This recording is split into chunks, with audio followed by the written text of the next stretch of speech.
Good evening, everyone.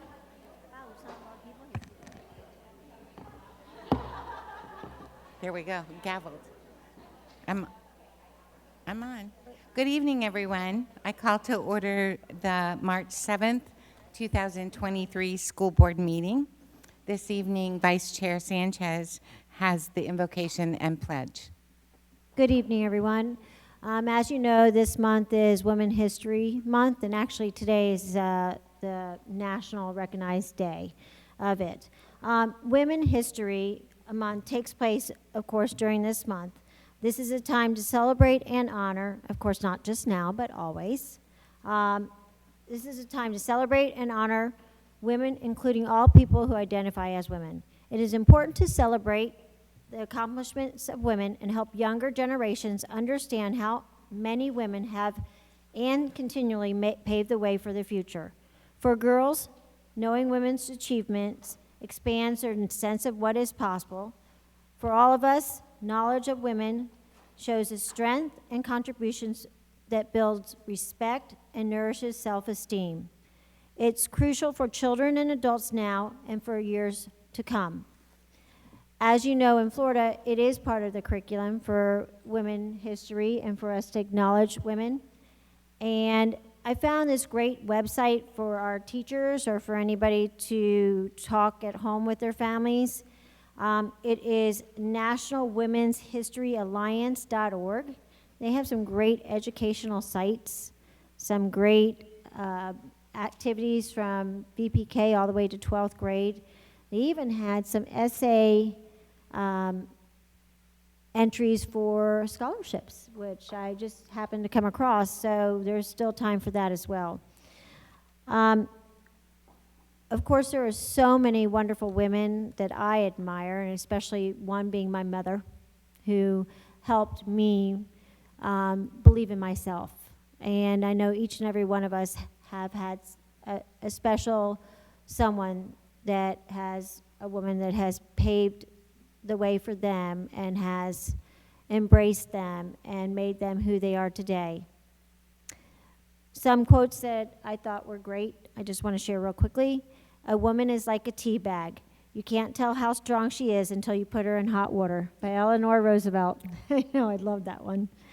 The thing women have yet to learn is nobody gives you power, you just take it. A woman with a voice is, by definition, a strong woman, by Melinda Gates. And then, of course, a strong woman knows she has strength enough for the journey, but a woman of strength knows it is in the journey where she will become strong. So, thank you to all the women out there. Let's continue to embrace everything that we have. And may you please stand for the pledge. Thank you. I pledge allegiance to the flag of the United States of America and to the republic for which it stands, one nation, under God, indivisible, with liberty and justice for all. Thank you. You may have a seat.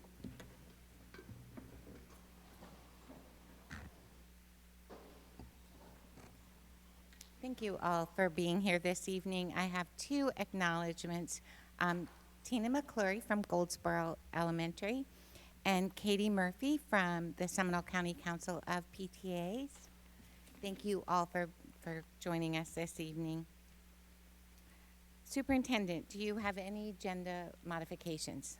Yes, the addendum for good cause is marked on our electronic agenda by a green flag named addendum item and includes all of the added items.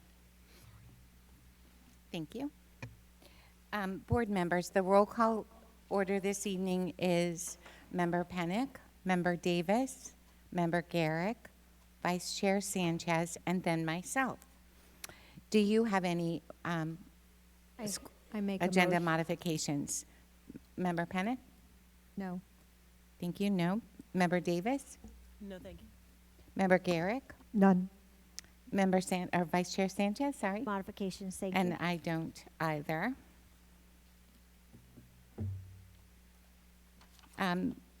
Is there a motion to approve the agenda outline? Motion. Second. Motion and second.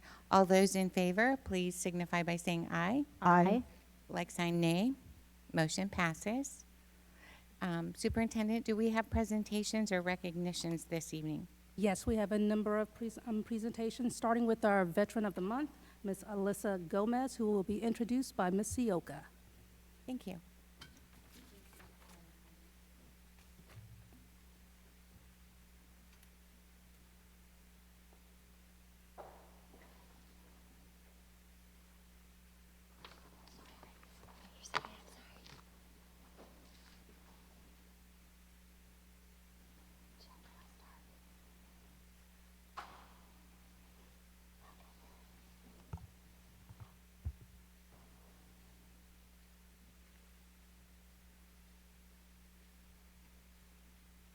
Elisa Gomez enlisted in the U.S. Army on September 21, 1995. Immediately upon taking the oath, she left New Jersey to complete 4 months of basic training in Fort Jackson, South Carolina. After successfully completing training, she remained in Fort Jackson to continue her advanced individual training as a finance and accounting specialist. After graduation, she was assigned to her first duty station, 4th Finance Battalion at Fort Carson, Colorado. While stationed there, she was assigned as a data entry specialist and shortly after moved into debt management. During her 2 years of assignment, she participated in several field training exercises. In 1998, she received orders to relocate to Korea to serve 1 year of overseas duty assignment. Upon arriving, she was assigned to the 178th Finance Battalion at Camp Henry. She spent the year in processing new service members, ensuring their entitlements and benefits were active and up to date. She also trained and worked alongside the Korean military soldiers' katusas. At the end of the duty, she was given the opportunity to extend her time in Korea to complete her primary leadership development course in Camp Jackson. This was a 4-week course developed to train soldiers in the fundamentals of leadership. In 1999, she relocated to Fort Belvoir, Virginia, to complete her final duty assignment with the Defense Military Pay Office. The assignment was unique that you could be assigned to any of the satellite offices within the Washington, D.C. metropolitan area. Within 2 months of arriving, she was promoted to Sergeant E5. 6 months after, she was sent to Fort Buchanan, Puerto Rico on a 2-month temporary duty assignment to assist the small satellite office with processing travel vouchers. Shortly upon returning, she was assigned to work at the Pentagon, headquarters of the United States Department of Defense in Arlington, Virginia. She was part of the team selected to work on all the high visibility, high ranking pay accounts to process any military related entitlements and travel pay vouchers. Approximately a year later, 1 month before September 11, 2001, attack on the Pentagon, she relocated back to Fort Belvoir, Virginia to complete her tour. She ended her time with the Army in June 2002 and relocated to Fayetteville, North Carolina, where she raised her 2 children.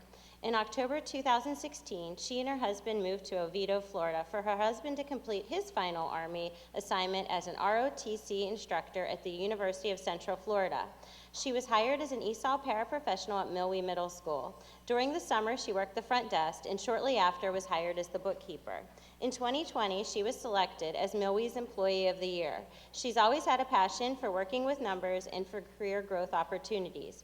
In January 2023, she accepted a position with Federal Projects Resource Development as a specialist working with ESSER funds. She's truly appreciative of the opportunities and blessings given to her while working with Seminole County Public Schools.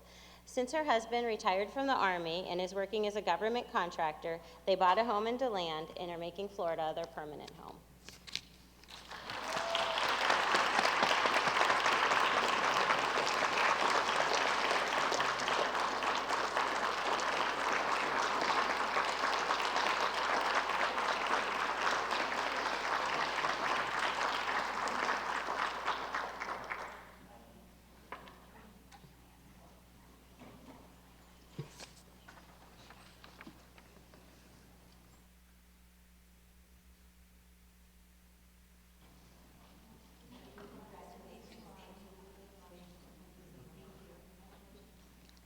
Good evening, school board members and Mrs. Beeman.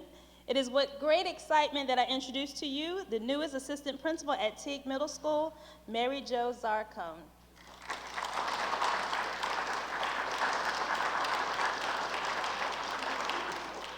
Ms. Zarcone has worked for Seminole County Public Schools since 2012 She has served as an English language arts teacher, behavioral interventionist, dean, and instructional coach at Millway Middle School, and as a school administration manager at Lake Brantley High School. She's earned a bachelor's degree from the University of Central Florida and a master's degree from the American College of Education. Joining her this evening is her mother, Susan Zarcone, her father, Anthony Zarcone, her fiance, Justin Knight, and the principal of Teague Middle School, Dr. Connie Collins.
Okay, next up, Superintendent, do you have a recommendation regarding student discipline?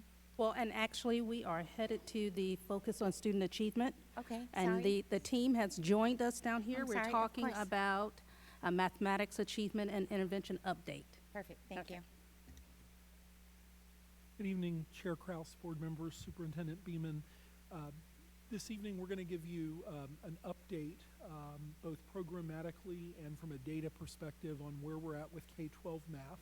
And you'll remember that more than a year ago when we rolled out an updated math progression, there was a lot of interest in some of the changes that were being made and how we would support students and families through that transition. And we committed to you that we would bring updates back periodically. So we're going to provide those this evening. And of course, I'll do the overview and then I'll turn it over to Mr. Jensen, our Director of Teaching and Learning, and Mrs. Spradling, our K through 12 Coordinator for Math and Science. And just a reminder, board members, a lot of this work started in January 2019 when the governor issued an executive order to review the Florida standards and make recommendations, and that ended up turning into a full standards remake into the best standards.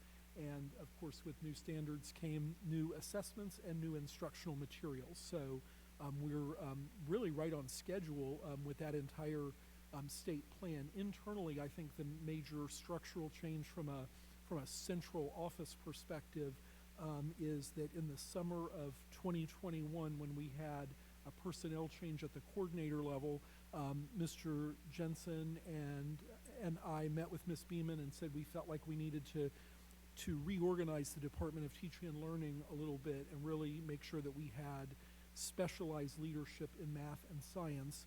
And so Dr. Pisani, who at the time was our elementary coordinator for all subjects, moved to K through 12 English Language Arts and Social Studies, and then we were able to advertise for and ultimately bring Mrs. Spradling in as an experienced math teacher to lead our math and science efforts. And really since then, all of our disciplines have focused on what that K through 12 vertical pathway really looks like. And so just as a reminder, when we did this presentation probably 15 months ago, we rolled out this updated placemat showing what the K through 12 math progression in Seminole County would look like. And again, you'll recall that at K through 3, all students have the same math experience, and then we start differentiating opportunities for students based on aptitude and interest and family goals as well as it relates to mathematics. And again, as you can see, there's lots of arrows moving around demonstrating our commitment for students not to be locked into any particular pipeline, but really to be able to kind of move around as their interests change. And ultimately, of course, in the most accelerated pathway, students can get not only to Calc BC, but well beyond into dual enrollment and very advanced math courses. So this was the placemat again for 22-23. At the end, we're going to talk about a couple of adjustments. But just a reminder that probably the most significant change was the sunsetting of what we used to call primes and gems, and a replacement, not only replacement for branding purposes, but really for program purposes with rigorous accelerated mathematics pathway, or RAMP. And so again, as early as grades 4, we begin accelerating groups of students, and that acceleration then continues for students who want to stay on that pathway. Ultimately, again, one goal would be 7th grade enrollment in Algebra 1 for students who and parents who want a very, very accelerated experience 2 years ahead at that point. But again, on and off ramps throughout the process so that we can adjust not only based on student needs, but also, we know that college and career goals evolve. So again, this is kind of the major change. Just to give you an idea of enrollment in RAMP this year, as you can see, we have nearly 1/3 of 4th graders sitting in an accelerated section, learning all of 4th grade and part of 5th grade.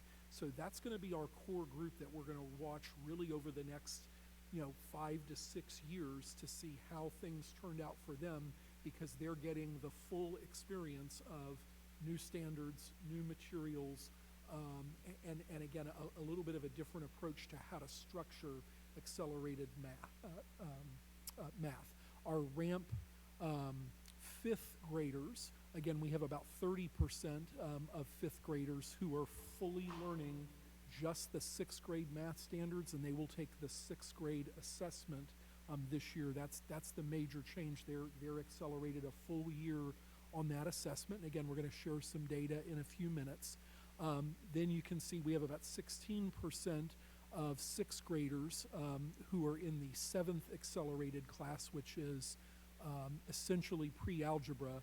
And then we drop down to about 10% of 7th graders currently in Algebra 1 honors. And remember, those students they experience the primes and gems pathway to Algebra 1 in 7th grade. So one of the things we'll be looking at is whether the percentage of 7th graders in Algebra 1 honors increases 3 or 4 years from now, when students have fully benefited from the RAMP pathway. But notably, 64% of our 8th graders are either in Algebra 1 honors or geometry honors. So the fact remains that the majority of our students at this point are participating in and benefiting from accelerated mathematics. And again, this gives us some benchmark numbers to compare against as we move forward over the next several years. I'm going to turn things over to Ms. Bradley. Mr. Jensen, sorry. Go ahead. Absolutely. So to kind of contrast those really promising statistics we have internally with our mathematics acceleration, I'm sure as you've read and watched the news over the last 2 years, you've seen a lot of headlines like we have on this slide, right? How the pandemic really has had a significant impact on learning across the board, but that learning loss has manifested the most in mathematics, and we're seeing it come out of all school districts nationwide, and all newspapers and TV news programs as well. And when you see those headlines, they're primarily referring to this data set, the NAEP, This is often referred to as the nation's report card. It's a kind of series of government-mandated assessments that are used to kind of benchmark how we're doing academically in the country. And you can see that as a result of the pandemic, there's been a significant decrease in nationwide mathematics achievement. We've had a small decrease in ELA achievement as well. I believe that's 2 or 3 points on the same assessment. There's a lot of different hypotheses as to why there's an outsized effect on math, and they're currently doing studies and investigating it. One small one that resonates with me quite a bit is just when we think about how students interact with reading and versus mathematics at home. I think students are much more likely to read at home with their parents consistently than they are to do like extemporaneous mathematics at home with their parents. And so a lot of experts attribute this decline in math to kind of the at-home practice that some students missed during the pandemic. And to show the Florida-specific version of that chart, this is our FSA data as a state from 2017 through 2022. And again, you can see from 2018-19 to 2020 and 2021, that 11% decline in mathematics performance. Ms. Spradling will share some of the Seminole-specific data with you in a few minutes, but Seminole experienced a decline as well, but on all measures, both before and after the pandemic, we are significantly outperforming the state. And so with that, to kind of share what we're doing as a district to address learning loss as a result of the pandemic, and kind of what we're doing as a system in an ongoing way to empower students and teachers in mathematics and really improve our mathematics achievement. Ms. Spradling will walk you through our district approach to curriculum and intervention. Thank you. So our SCPS approach to math right now is a combination of curriculum, both core curriculum that you would see in every classroom, plus some district-selected supplemental programs that we've purchased, as well as intervention programs to meet students' unique needs. And really through a combination of these, that's how we're addressing both the acceleration to get students on grade level, but also to meet those needs. And you saw that shocking NAEP data that showed just how far the nationwide issue is with mathematics. So I wanted to kind of give an update, some data, give some updates on what programs are in place and how we're using them and how they're looking so far, basically. So first, this time last year in the spring, the board adopted instructional materials for math. So here on the screen, you just see what are courses from K-5 all the way through Algebra 2 Honors, which would capture the majority of our students. What instructional materials they're using. These are complete programs that are for core instruction, and also they're going to embed some pieces too to individualize instruction for students' needs. But this is what you would see in any classroom that you would visit in SCPS in a mathematics classroom. So iReady is one of those district selected resources for our K-5 students, and then it's used more at the intervention level for 6-8. But here you can see this year's data, 22-23, of where our students were at Diagnostic 1, which is in August, and then Diagnostic 2, which was just this past January. And iReady likes to divide up the data of students who are above grade level, on early grade level, and then 1, 2, or 3 or more years behind level. So you can see at the beginning of the year to now, we've about doubled how many students are on grade level, which is excellent. And also that those numbers of students, the percentage of students who are 2 or more grade levels below has also decreased. And so really, trying to also focus on that yellow section, students that are 1 year behind and getting them up, accelerating them to the grade level. So here's what you would see. And of course, this is just mid-year. So we would anticipate that these, that the scores would look much better after students have had the second half year of instruction in their classes. In addition to iReady, we as a district have purchased Dreambox Learning, which I know you've had some experience, you've been familiarized with a little bit. Dreambox, like iReady, is also an adaptive program, but it's a little bit different in that it's students interact through it through like game-like activities. They're called virtual manipulatives, and as the students interact with it, Dreambox adapts. So as a student gets an answer right or wrong, or uses a correct strategy, or maybe an inefficient strategy or an incorrect strategy, Dreambox adapts from there. So students are interacting with those activities, but teachers also have the option to select which activities the students do. So Dreambox can kind of prescribe what, based off the data, they see students' needs are, but a teacher can also influence that. So you can have a little bit of both. You can have these gaps that students bring from years prior to entering your classroom, but you can also address the gaps that you're noticing in your day-to-day instruction as well. So it kind of hits twofold. And then teachers are able to see regular data reports that show where their kids are growing. So, and on the screen you see that top image is an example of a student's dashboard, and you can see that this student has 6 options of lessons that they can interact with, and again, each of these would be like a game manipulative type thing. On the bottom, that's an example of a time lesson from the primary platform.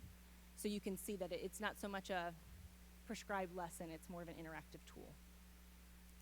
So how are we doing on Dreambox? This data is from through February, so just as of last week. And what this graph is showing that as based on the number of lessons, average lesson students are participating each week or completing each week, this is how many years of growth they're showing on average. So we can interpret that as a Dreambox really recommends at least 5 lessons per week completed. And for students who are hitting that goal on average, they're showing over 2 years of growth. And even our students who are not quite hitting that 5 lesson goal, they're still showing over a year's worth of growth. And this, of course, can be very substantial when you've got students entering classrooms that are now 3-4 years behind.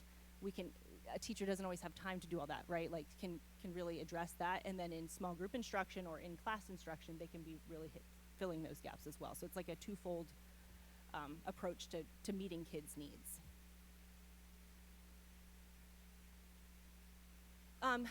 Another intervention program we have adopted in this district is called Seminole Numeracy Project. And it is for our students who show the very foundational gaps. If you think of it like early literacy, this is early numeracy. So even basically down to counting principles about numeracy.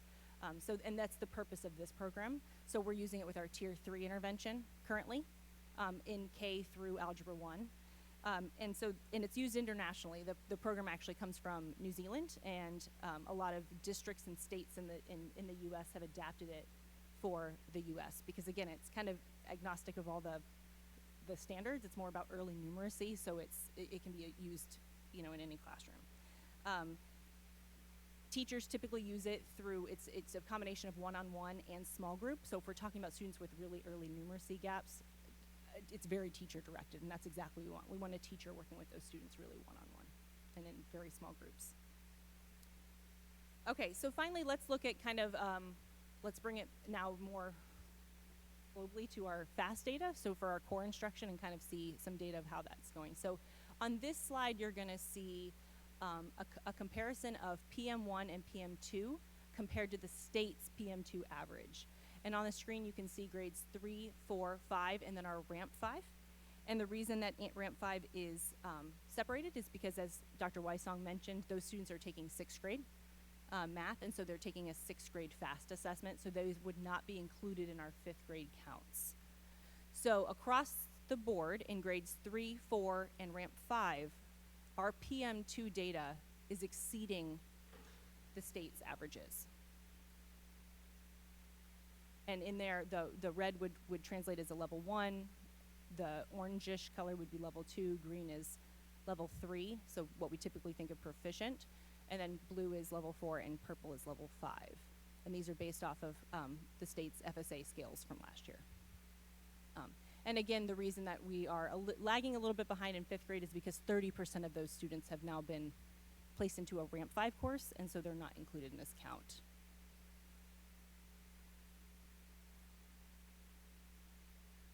So even if as we think of our ramp 5 students who are taking 6th grade math, even this, if you look from PM1 to PM2, even that growth is pretty remarkable, especially if we consider those kids are now taking a grade level up from what they would typically.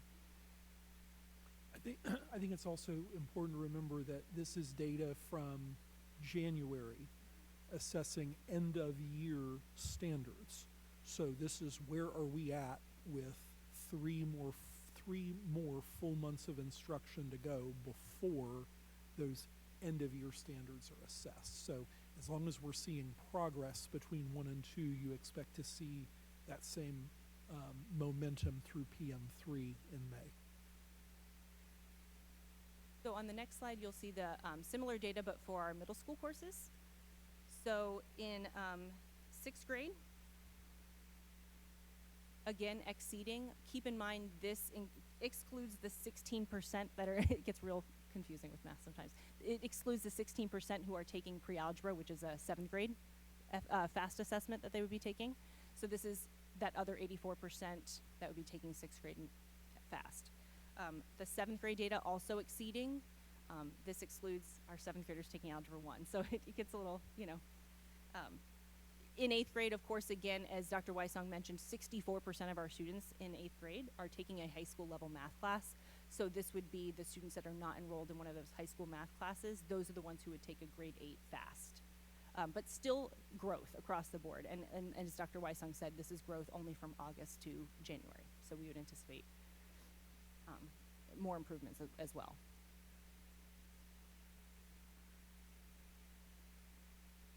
Just to kind of wrap back to RAMP, this graph is going to show the average scale score from PM1 in that orange dot to PM2 in the blue dot. That dashed vertical line indicates a low 3, like what we would think is the cutoff scale score for a level 3, again, based off of previous FSA scales. But you can see that our students not only are performing well, but they're still growing, which is even like better in a lot of ways, because not only these students are proficient, but they're proficient and they're getting even better. So you can see, you know, we had, if you look at RAMP 5, we actually were below that threshold and now are above. So kudos to all of our teachers, and especially RAMP 5. Yeah. And then that table at the top just gives the numbers that match up with those points on the graph. And that's the average scale score. So I am going to pass back to Mr. Jensen to kind of talk about next steps for where we're headed from here. So going forward, we're obviously going to continue to closely monitor our data and make instructional adjustments at the teacher and the school district level based on what we're seeing, what programs we're using. We're engaging in analysis and evaluation efforts with these different approaches to mathematics intervention to ensure that our students and teachers are getting the best bang for their buck. We're always soliciting feedback as well on our core instructional materials and our instructional frameworks that we provide teachers with those Tier 1 materials. So every teacher in Seminole County can click a button next to any lesson in their instructional frameworks and send us feedback on what worked in the lesson, what didn't work in the lesson, other resources that they would suggest for that lesson. And Ms. Bradling and her team receive those instantly and review them daily. And so we're constantly revising our instructional frameworks based on our teachers' feedback, which is something that we're really happy with and something we'll continue into the future. We're also going to continue training our teachers, both with a number of after-school PD opportunities Ms. Bradling has offered, as well as our summer best summer ever offering. And we'll be doing a lot of mathematics focus and instruction during that as well for our math teachers. Another thing we've been doing is we're gearing up for next year already is revising our K through 12 math progression. And so this is a sample version of that document. And in looking at it, you might notice that it looks very, very similar to last year's math progression, and that's because it is.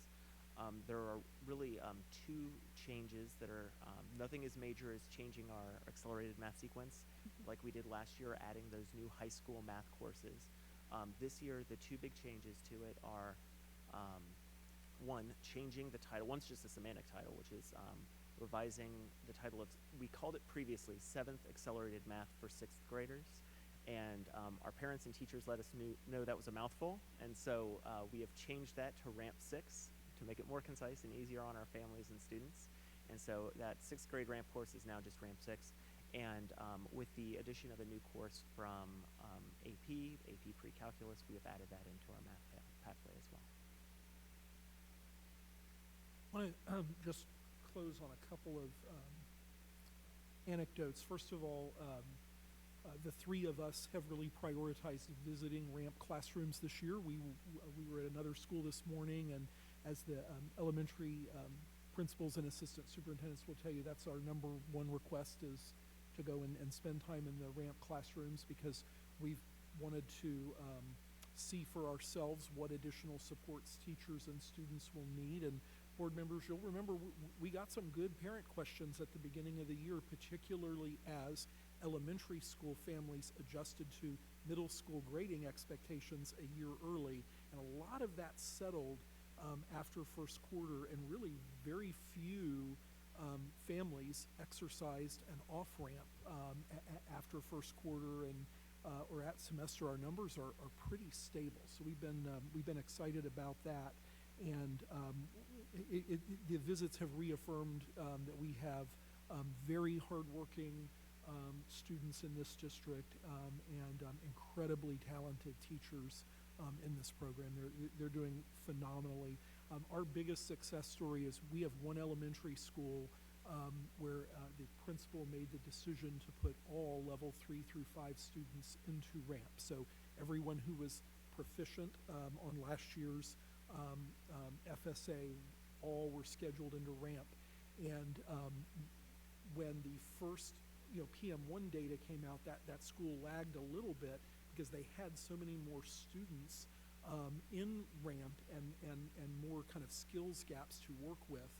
And by PM2, not only was that school our highest growth school, but the school and its teachers and students had closed really the gap between them and schools that chose to only put level 4s and 5s into ramp. So we're learning a lot by watching how that school is working, and the strategies, both communication and instruction, that the principal and the teachers there have put into place. So it's impressive and something that we've been sharing with other principals.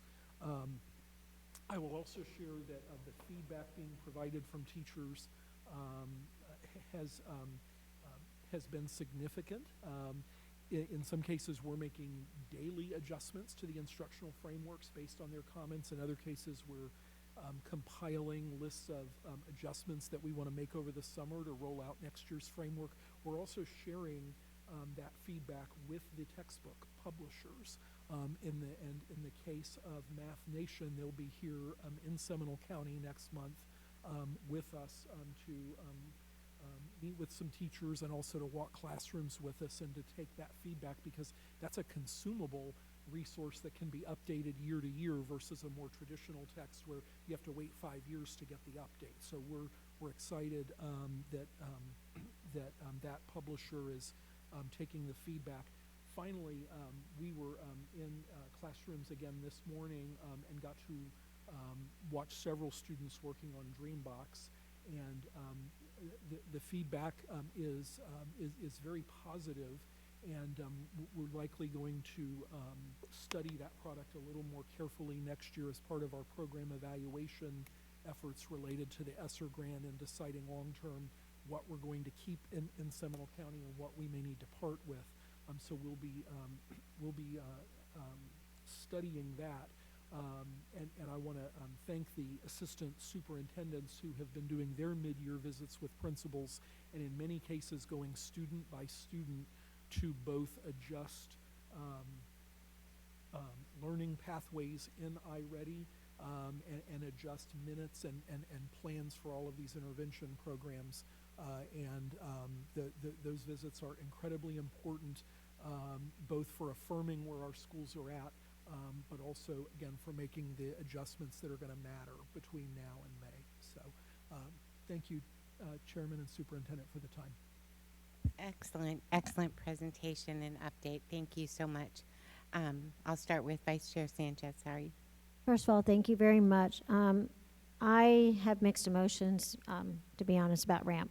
And looking at the data from Progress Monitoring 1 to Progress Monitoring 2, I'm curious to know when PM3 is, especially with ESSER funds and the summer program coming up, and seeing that gap and knowing that we need to prioritize, I don't know how to say this. When I was in the 5th grade teaching math, and seeing the primes kids compared to my regular math class, there was a huge gap with the students missing certain skills because maybe they did score well on FSA at that point, so they jumped up to prime. And I feel that that score or that gap is because they missed some vital instructional material that has caused that gap. What are we going to do to close that gap that they have missed? So, for example, we would have the primes teacher would finish their lessons early, and then they would, right before FSA, do like a crash course on any of the skills that they thought were their students were behind. So how do we prioritize that gap where it apparently that's where there's some sort of mathematical intervention that needs to be addressed, but what are we doing to close that? And how, I mean, because that's where my concern is I see that and I get concerned because my kids didn't have that gap. But when we move a kid at a fast pace and then all of a sudden you have them here, they can't get there. And that's my concern. They're missing some basic knowledge. I think there's a few things to that. I think one was that it was important when we created ramp that there was that on and off ramp option so that students could, and a temporary off ramp, right? If a student is in 4th grade ramp and then needs to exit rest area for a little while and can rejoin the pathway in middle school, they can get right back on that path. I think another piece to it is that our new benchmarks, our new best standards are incredibly well vertically aligned. So a lot of times, and this is why we were able to make Ramp Force the way it is a lot of times there is a 1-to-1 benchmark in 4th and 5th grade. So, and the expectation is just a little bit more increased, like maybe it's within 10,000 instead of 1,000. And so teachers through small group instruction and through these intervention programs can accelerate kids and say, okay, they missed this gap within 1,000, but I can pick them up within 10,000, addressing the conceptual errors and just increasing maybe just the numbers, right, the magnitude of the numbers. So I think it is definitely still a twofold approach between the intervention programs and then also targeted differentiated instruction through small groups or whole group instruction. So I know in the PowerPoint it says that parents can decide on taking their children off and on the ramp. Can teachers do the same thing? Because it didn't say that. It's a collaborative decision. So if a teacher decides that the child has some deficiency in a certain skill, they can communicate with the parent saying that we're going to take off the ramp right now. We're going to go back and get down to the basics on that skill. Yes. Okay. And do they have to have the parent permission for that? Are we talking about a mid-year change or a? Oh, I mean, on and off ramp. Right. I mean, ideally, there's collaborative discussion, right, between the administrator, the teacher, the family, and maybe some others, depending on what they're seeing in the data. Again, as we've gotten deeper into the school year, anecdotally, the principals are sharing there are fewer requests. Teachers have adjusted, students have adjusted, and things are moving along. I think the other key difference is really thinking about that 5th grade ramp, and when you compare that to where we were, let's say 3 years ago with primes, where you have teachers teaching out of 2 different books and having to blend a lot of standards that maybe weren't as well Well, that's the Go Mouse series, so put together. I could throw that out the Right. door. You've got, so now we've made it very clear for 5th grade ramp what the focus is, right? It's all in on the 6th grade standards. And so I think I think the message on exactly what the focus is more clear. And frankly, that lets us support teachers better when we've got, when we've got a framework that everyone is following. I will also say, because of the work that went in last year to the instructional materials transition, we are seeing, not just in ramp, but in the other courses as well, pretty high fidelity to the mathematics instructional materials and the framework. And when people just focus on the core materials and then the interventions that have been selected, I think that allows the instruction to focus more. So again, I think we're beginning to see, and we'll see long-term the benefits of the more structured approach to ramp versus primes. So along with that line, and the kids taking a year before and, you know, having to still have 4 maths in high school or statistics or whatever they decide to go their route. I know for one of my kids, it was hard for adjusting for SAT and ACT. The testing, when you take algebra, then you have geometry, but you have that gap because you've taken it earlier. And then all of a sudden you're taking your SAT your junior year, and the tutor had to go back and to that algebra that they were missing quite a bit of information that they forgot. And that happens to all of us. If you don't use it, you lose it. How can we help our children with that gap? Because that does affect, you know, when they're preparing for the college courses or getting ready for college with SAT. How do we help with that? I think we, you know, our high schools implement a lot of, I mean, there's PSAT in 9th grade, PSAT in 10th grade. I think there's a lot of continued focus on SAT throughout. And then for our students, you know, who need it for concordance for graduation, they get specific help in 11th grade, those students who did not pass the Right, and algebra I and understand the concordance scores and all that stuff. My concern is that they're missing, let's say they took the algebra and they finished it. grade, yeah. Yes, and then they're done. And then all of a sudden they're taking the SAT their junior year, and they're missing some information and knowledge that was so, you know, important. How do we make sure that do we have any summer programs or some intervention programs that can help those students? Because I actually had to pay out of pocket to get my own children caught up. Is there a way we can get those kids you know, those skills that they've forgotten over a period of time?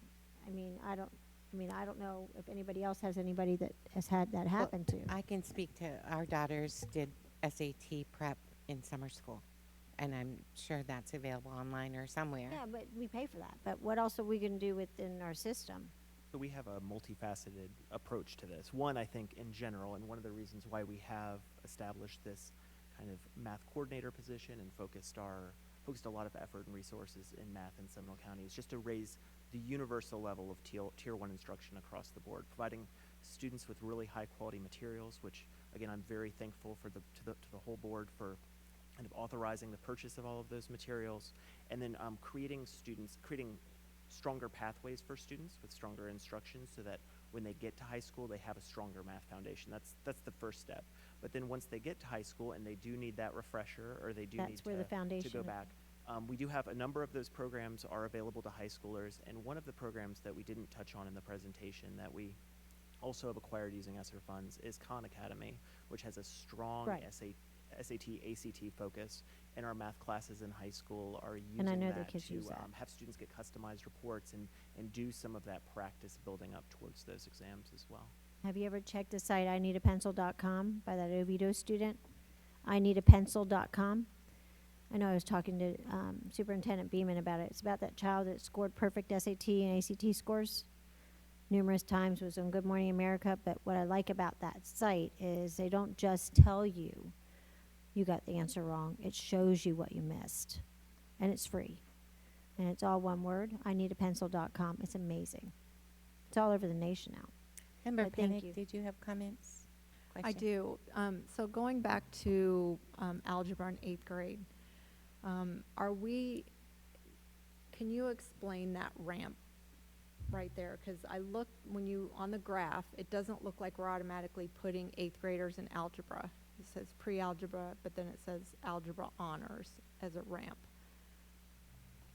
And you know, we've gotten parent complaints and concerns about the early algebra placement and how it's affecting the kids' trajectory for having to take those 4 classes in high school, and how it impacts their college readiness or ability to get in. And so I'm just curious of the 8th grade algebra Well, first, one of my biggest goals for the math progression, one of our team's biggest goals was for the clarity for parents, because that we felt like maybe wasn't there prior with our prior kind of pathway that we had.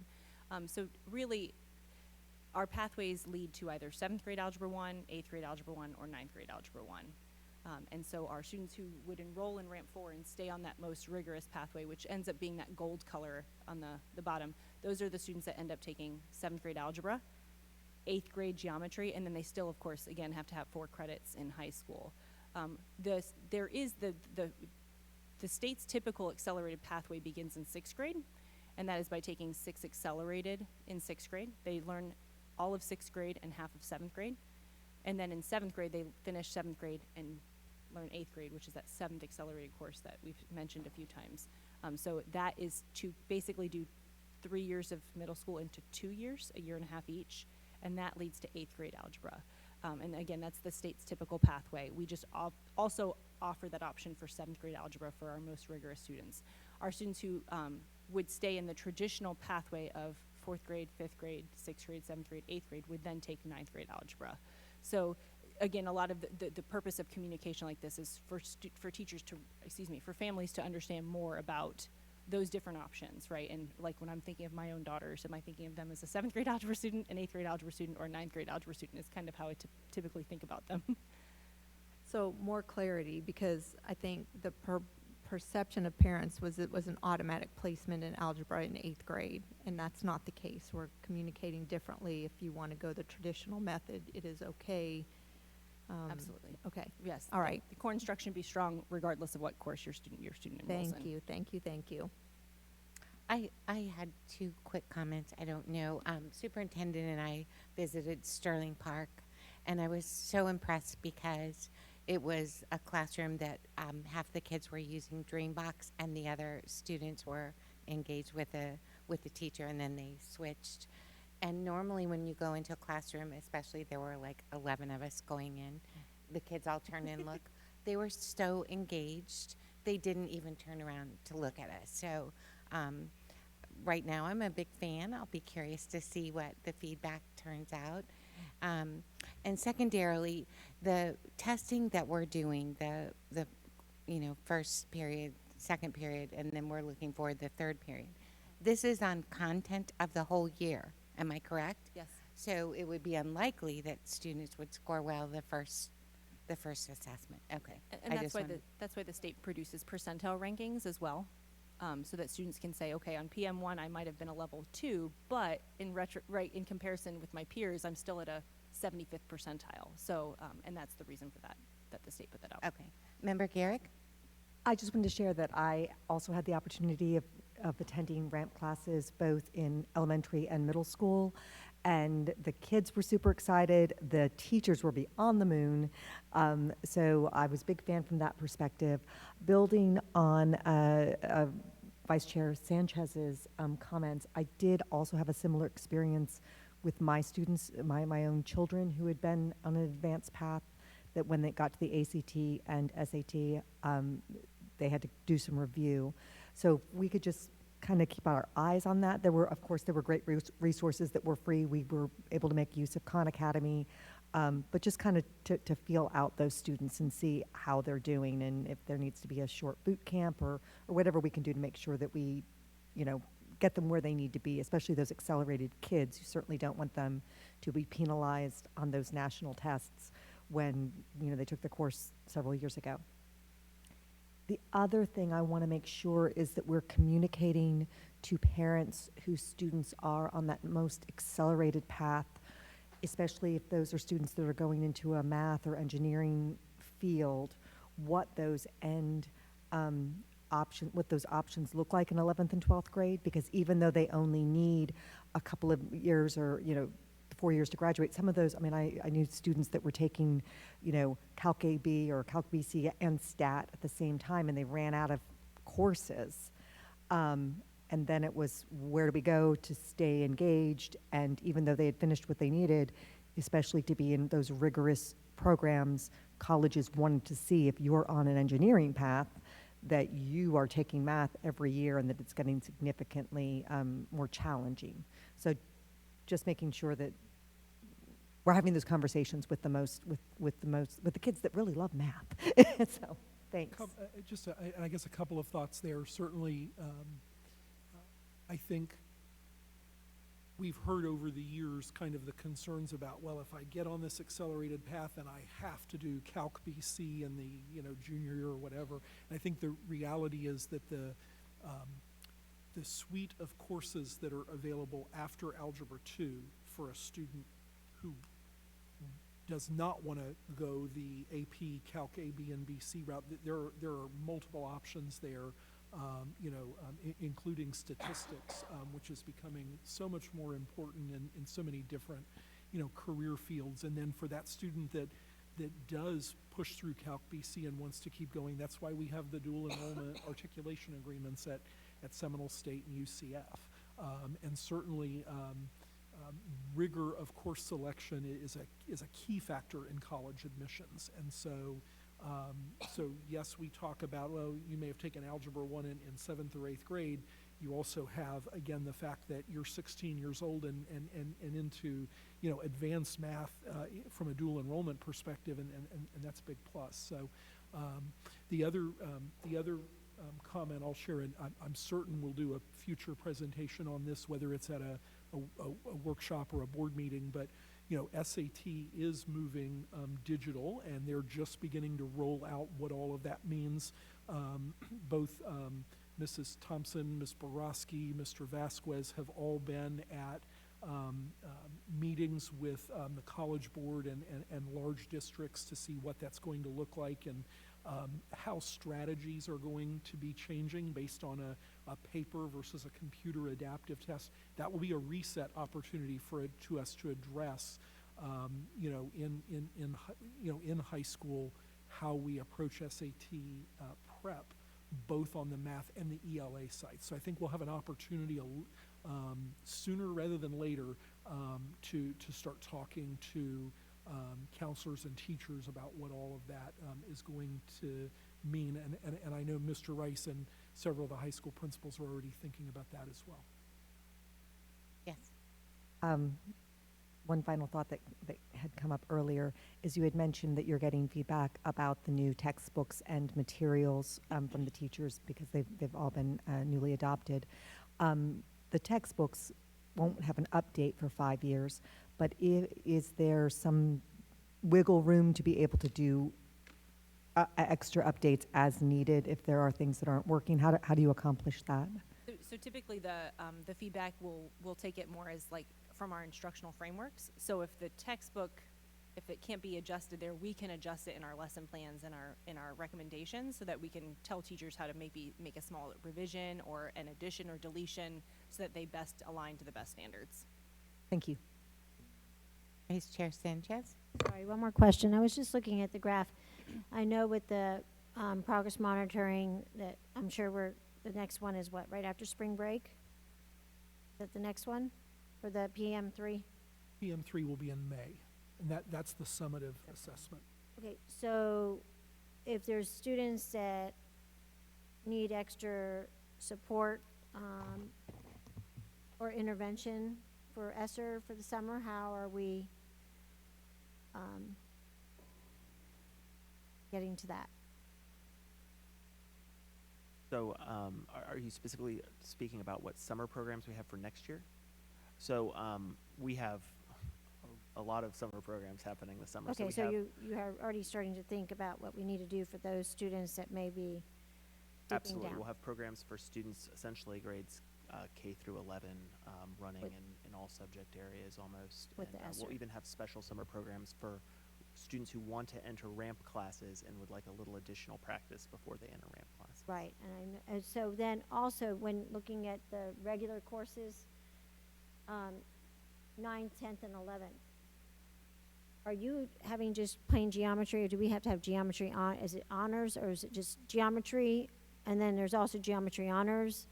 Because I was told that there were some schools that there wasn't an option with just regular, that was only honors available. Is that just something that was not correct information that was shared to me? That Schools do have local control over which courses they offer. I'm not aware of any student or of any school that just offers, at least at the high school level, Right. Yes. just offers geometry honors. In middle school, the course is geometry honors. But what about in high school? Then every instance I've seen, both the standard level and So the we have honors standard level are and are honors. offered. So we should, and all high schools have a standard and honors. Mr. Rice, I think you know what person I'm talking about, because we talked about it before. There was a parent that I had you reach out to about the course. And but they're allowed to, there was a regular course for them to take, not an honors. We have a few courses. For example, probability and statistics honors is only offered at the honors level in the state of Florida. So it is just an honors level course. Same thing this year with pre-calculus honors. There's not a standard option. There's only one course code, and that's for the honors level. Okay. Thank you guys so much. Member Davis, did you have any questions? You're okay? Okay. Thank you so much for your presentation and update. You guys are awesome. We're up to board items for discussion. And I'd like to ask Ms. Cole-Palmer, did you have something that you needed to get on the calendar first? Thank you, Chairman Kraus. For this evening, good evening, board members, Ms. Beeman. I am requesting a litigation executive session during the open meeting on April 4th, 2023. This is in regards to pending litigation in the matter of Ross v. Seminole County Public Schools and John Eastern Company, case number 0JCC 18-019673 WWA. I do need guidance regarding next steps in this matter. Thank you. Okay, thank you. So, Jill, you'll get that scheduled for us? Okay. Okay, again, roll call order tonight. Items for discussion. Member Penick. Yes, I just want to once again express my disappointment in the censorship by the superintendent and the board chair of our open discussion list for today's meeting. It was very frustrating to get an amended list as we walked into the meeting and not prior notice. We have an obligation to our constituents, to our staff, to our community to address the needs and the issues that are brought to us. And I asked at the last meeting, and I'm going to ask again today, for more board discussion, open discussion work sessions, whether we extend the time frame of the meetings that are already on the calendar or put some additional ones on. But we can no longer let these meetings, the time frame, hold us back from performing the business of this organization. Okay, So thank that's you. all I have. Member Davis. With regard to the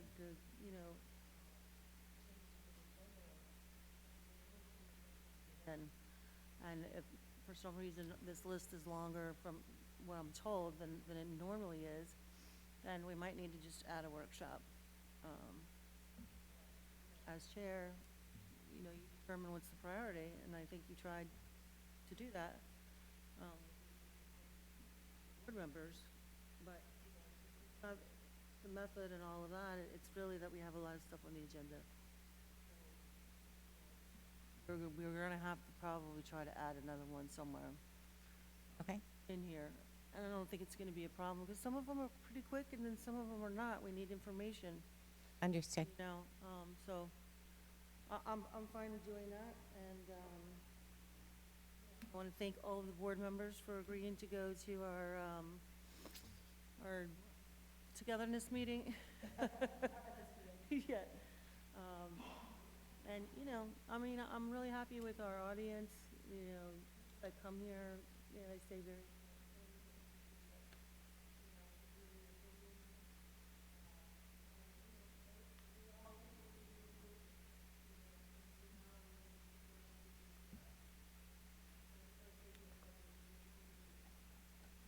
Our board and our superintendent and our. Thank you. Thank you very much. Member Carrick. For clarification, at this time for comments, is this regarding any of our school trips and committee reports, or is this not? This is for any comments, not committee reports. Committee reports are at the end. Excellent. So non-committee reports, I wanted to share that we had a very busy last couple of weeks since we last saw you. We have been visiting schools, engaged in the community. Some of the many highlights include, let's see, we had a Girls Summit just last week, which I want to give a special shout out to Dr. Cummings, to Ms. Faison. I'm not sure who all the powers to be behind the scenes are. Ms. Mills helped make that happen, and this was a tremendous opportunity for young women in 5th and 6th grade that don't usually have the opportunity to come together and really come up with strategies to help them address difficult choices they're making, and behavior in particular was stressed. This was a phenomenal resource, and hopefully you can check out some of the pictures online. I was pleased to have a chance to peek into that.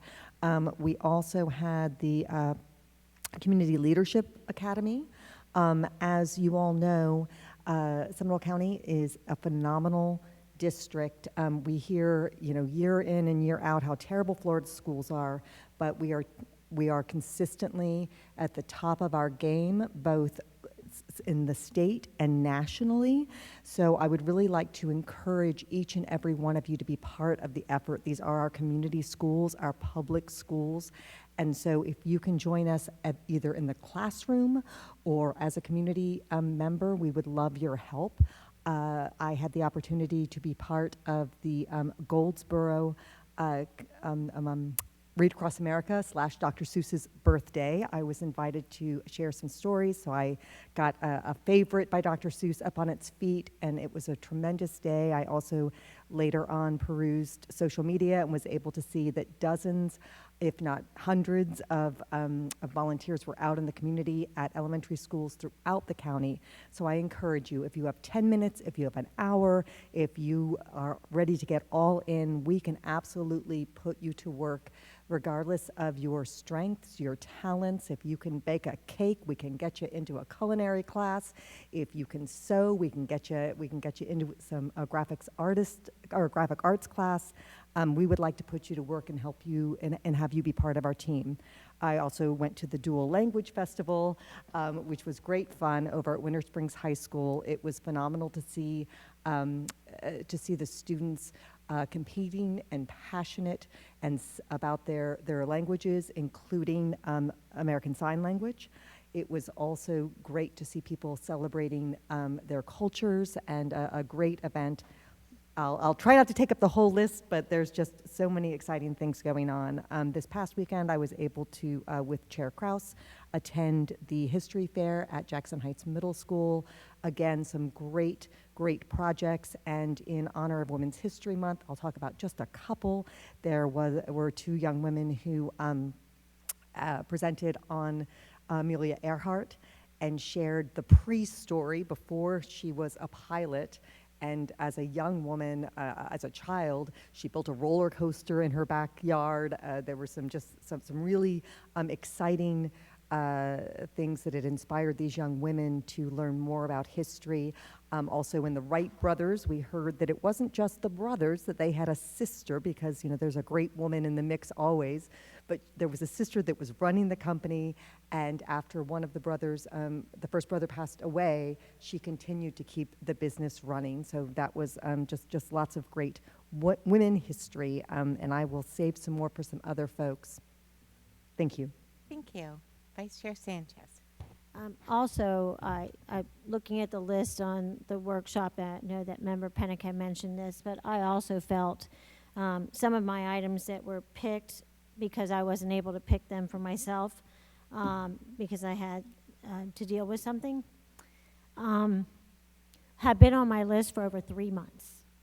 And to put wands on my list as a priority when some of these items have been discussed and met with and talked about, and were no preparation for anybody because they've been on my list for quite some time, should have been at the priority of that list. So in the future, I would like, if that ever happens, that we go back and look and see what was on the list in prior time to see, and make that on the top of the priority list rather than go to an item that was just added to the list at the very end.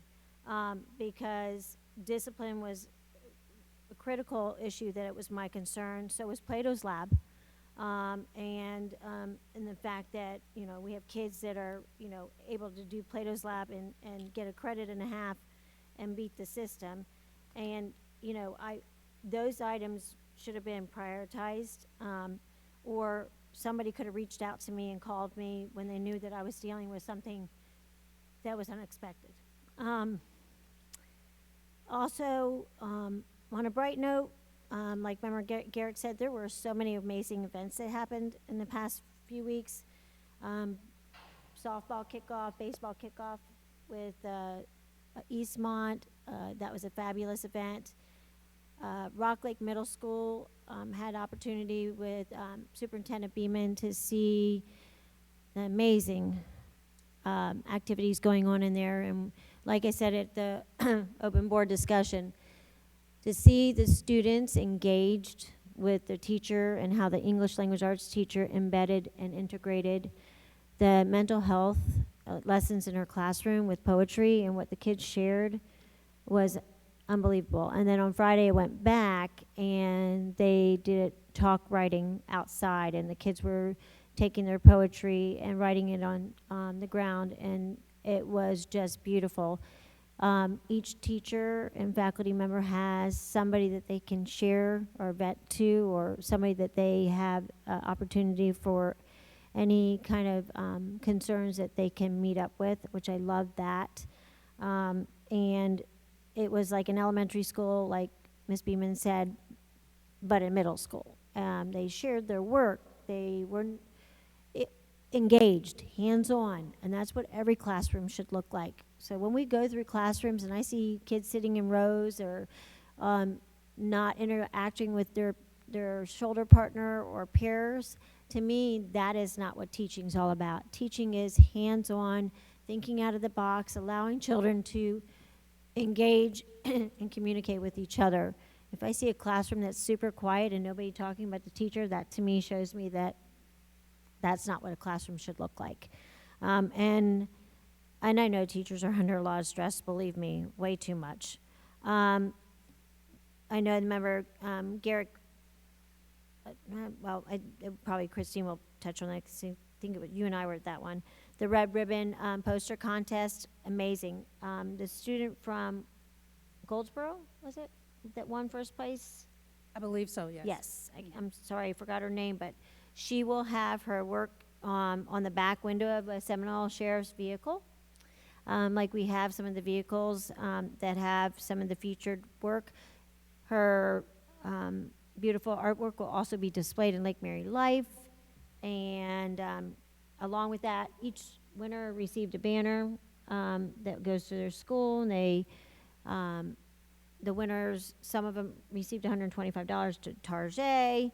And it took a whole village of people that put this event together. So I can't thank our sheriff and everybody else enough for everything that they did. So I appreciate all the work that they did for that event. Superintendent Beeman and I had an opportunity to go to the Essence Festival, which I believe was the first year that we had that event. I believe so too, yes. At Lake Brantley, and oh my gosh, we had so much fun. Of course, it had to be the hottest day of the year. But it was a breath of fresh air. Everybody was working together and having a ball in the courtyard, dancing and singing, and all the clubs were there, and it just was amazing. Also had opportunity that City Commissioner Carrie Wiggins put together a community event, the Velma Williams Event Center, Family Center. But many of us had an opportunity to go to that, and we all were cheerleaders or whatever we were. And look at her, Sarita's like, I was a cheerleader. I even went back afterwards at the end.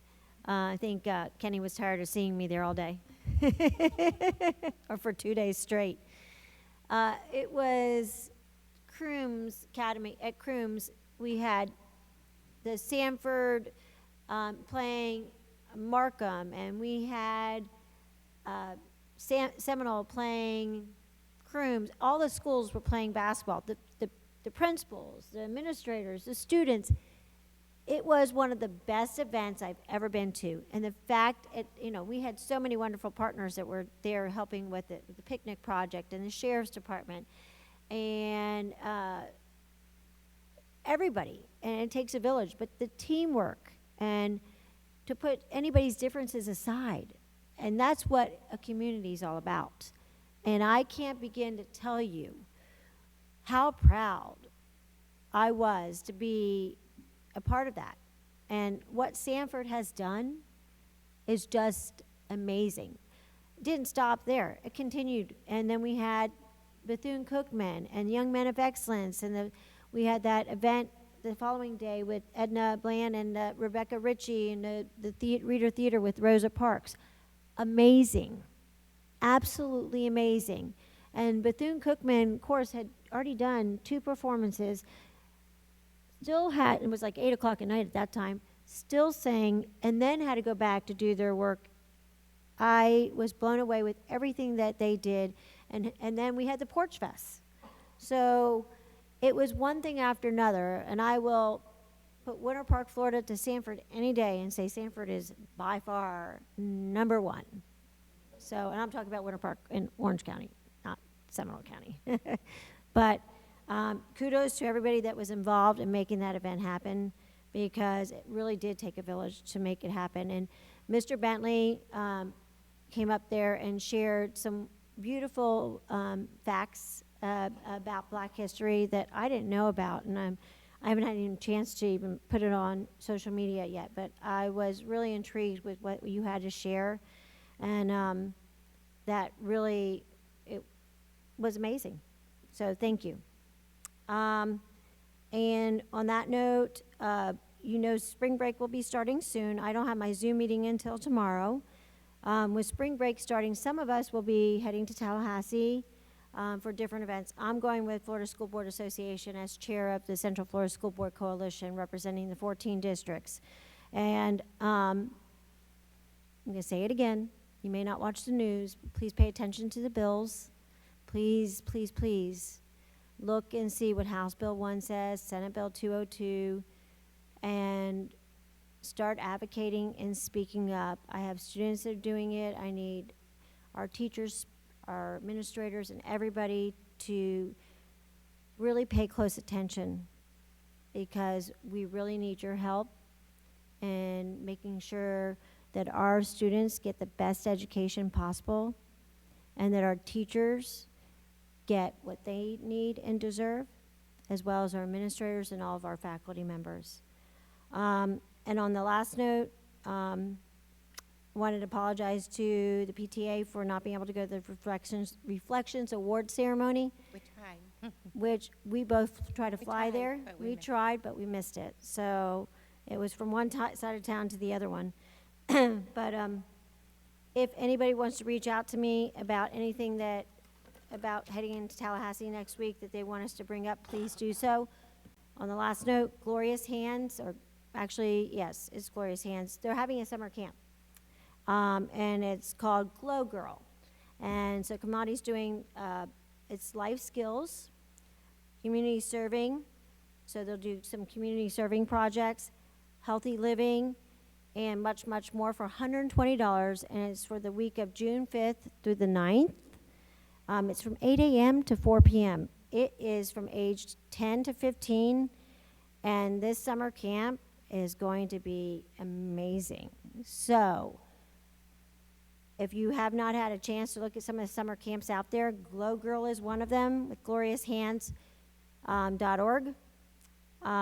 Check it out. It's called Glow Girl, and it's $120 June 5th to the 9th, all day long. Thank you so much. Thank you, Vice Chair. I have a couple of things left. I was able to attend the foundation hosted the superintendent's breakfast with some of our very valuable business partners, and it was very enlightening to hear areas where they felt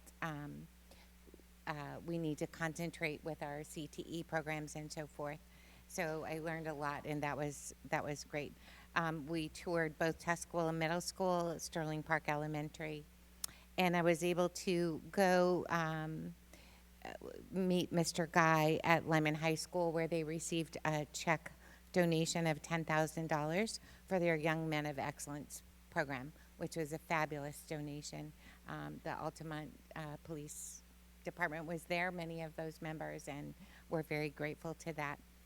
I would ask my board members, hearing that we're going to review the Code of Conduct and Policy in April, it was advised by Jill that if we could review them ourselves personally, and both the Policy 5136 and the Code of Conduct, and submit, not all, we have to do it one by one, to Jill. Jill, do you want him, or Amy Elwood? No, Jill does not want him. Don't take that back. To Amy Elway. Is that okay, Amy, with you? If we submit our areas of concern or question or recommendations for the Code of Conduct? Yeah. Yes. Okay. So if you could do that by March 24th, March 24th? if you'll put a note on your calendars, please. And then I would just like to speak about the, just, go ahead. You go first. Code of conduct and what else? The policy number 5136, the cell phone use Okay. with students, because they're, is that okay? By the 24th? Okay. Okay. By March 24th. Okay. So about the work session, it was not my intent ever to have you feel like your input was not valued. I had asked the board clerk to send an email asking you to prioritize and be more specific with your topics. Our staff has had to work nights and weekends. This whole past weekend, I know multiple people, in order to prepare documents for FDOE and then also to prepare for our workshop. And I tried to pick older items. For example, Allie's Hope had been on there, I think, a year. I think the update from Allie's Hope. And we worked together as best we could. I'm not trying to be defensive. It is our workshop, and it is important that we have time to talk. I also feel like we need to give more specificity, I can never say that word, to Jill with the topics that we want. There were several disciplines. That encompasses so much, and we're going to be talking about our code of conduct. And are you talking about staff discipline or student discipline, or just give us a little more so they know what the focus is? If you could do that, I'm asking, just to give them a break. They are overextended, and we can't get to spring break fast enough. So accept my apologies. I tried my best today. Okay. And now we'll move on along. It is now time for public comments and agenda items. And I have, I think, 3. Yes, would you mind reading, Vice Chair?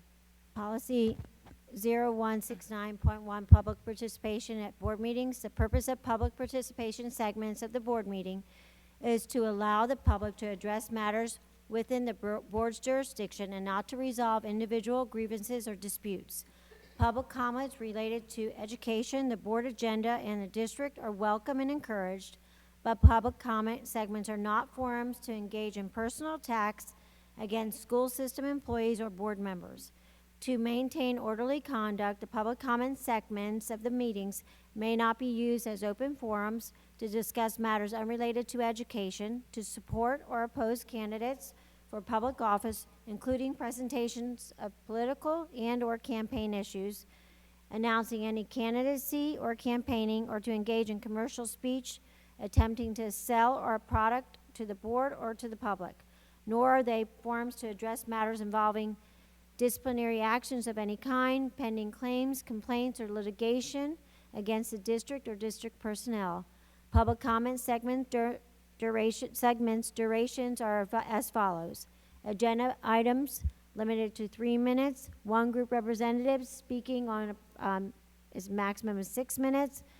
Excuse me. Speaker must remain on topic item on each item. Non-agenda items are limited to 2 minutes. Speakers shall direct their comments only to the board and may not address the audience or other speakers. No speaker may yield his or her time to any other person. Generally, substitutions of speakers are not allowed. Thank you. Thank you. I have 3 agenda item speakers. Judy, if you'd like to come forward, Nina Sandberg, and Ashley Pittman.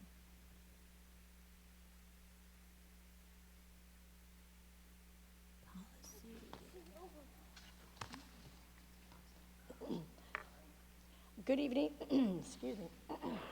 Good evening, Superintendent and school board members. My name is Judy Ying, and I am a teacher at Lake Howell High School, and I am the Vice President of the Seminole Education Association. I'm very glad to see that the agenda item that is approving money for a school board member to go to Tallahassee next week. I will also be there next week with members of the Teachers Union. We need all hands on deck right now to save public education. The Florida legislature and governor are continuing their plan to dismantle public education. It began 23 years ago when vouchers were first introduced and has continued to grow like a cancer. HB 1 is the latest public school eating bill. They want to allocate somewhere between $200,000 and $4 billion for these private vouchers. They're saying this money will come from the lottery. As you know, the lottery money is to be used for public education. However, those dollars were supposed to supplement the education budget. Instead, they replaced it dollar for dollar. Now that money won't be available for public schools. Without money, we do not get paid. We do not get health care. Our classrooms don't have air conditioning or heat. The insects and rodents start taking up residence because our rooms and campuses cannot get clean, and mold grows. There are not computers, lab supplies, or books. In other words, everything a student needs to be successful has to be paid for. Some of our schools are already experiencing these issues. The voucher lovers won't stop after this year. They will continue to put more and more of our tax dollars into private schools. These schools have no accountability to the public. There'll be no school board with private schools either. That means schools will not be held accountable to the parents and the community where these schools are. Our elected officials in Tallahassee say they want to give parents a choice. Well, if public education ends, that choice ends with it. The private schools will decide who gets to be in their classrooms. Where will those students with mental illness, cognitive difficulties, abuse, poverty, or language barriers who make Johnny and Susie uncomfortable in the classroom go when they're no longer welcome? Right now, they return to the public schools. 61% of students using vouchers for public schools return to the public schools, for private schools. But often the money does not go with them. If kids don't have schools to attend, they cannot be educated. Are we heading backwards toward an uneducated society?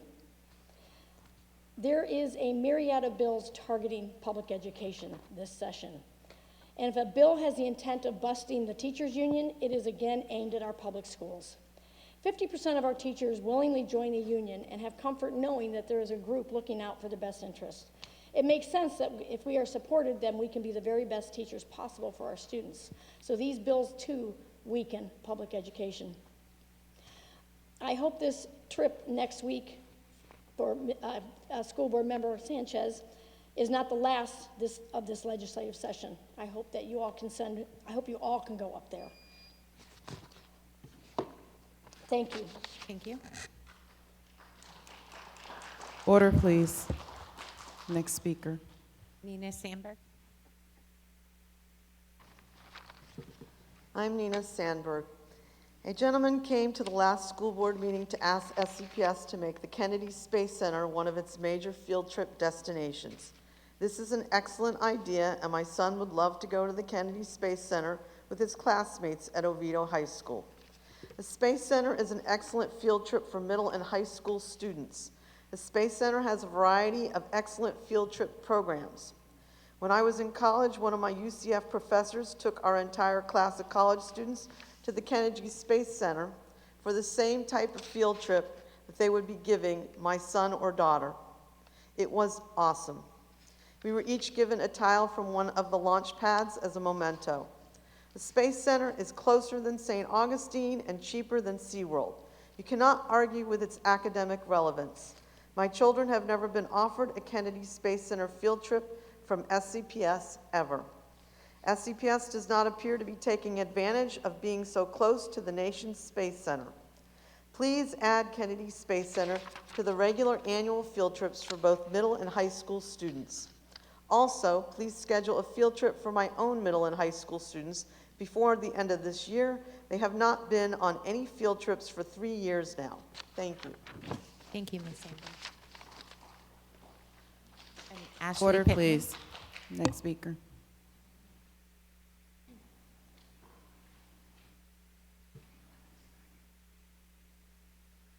The paperwork goes with the grade 1. Is that okay? Hi. Hi. My name is Ashley Pittman. I'm a teacher at Redbug Elementary. As teachers are flying out of the profession, it kind of makes you stop and think and reflect, like, should I go too? Why am I still here? Am I doing the right thing, or am I just crazy? And as I was reflecting, something I came across was my philosophy on education written back at my senior year in college. And in it, I stated that every student deserves the opportunity, or every student can learn and deserves a excellent learning environment to do so. Unfortunately, right now in Seminole County, our students are not getting an excellent learning environment. We do have grade A schools, which are great, but with our discipline that we're having issues with in our schools, it's really bringing down the classroom environment for everybody. The student that is being sent out of the room regularly because they're not getting consequences, and then they just return to do the same thing over and over again, they're not getting the best learning environment that they need to succeed. And when the student returns to the classroom, our other students that are there following their directions are now having to endure rude comments, aggravation from another student, bullying, that kind of stuff that just doesn't end. And they're there trying their hardest to just get through the day. So it really breaks my heart when the system is failing both ends of the spectrum. The student that needs that discipline and that structure is not getting it. And then our kids that need a safe learning environment to thrive, they're not getting it either. I've had multiple parents in my classroom in tears because they're frustrated. And not even just frustrated for their own child, but frustrated for other children. Just like Judy mentioned, the legislature is going towards vouchers. If we can't get our discipline under control, teachers are leaving. Parents are going to be taking their kids out of Seminole County in waves.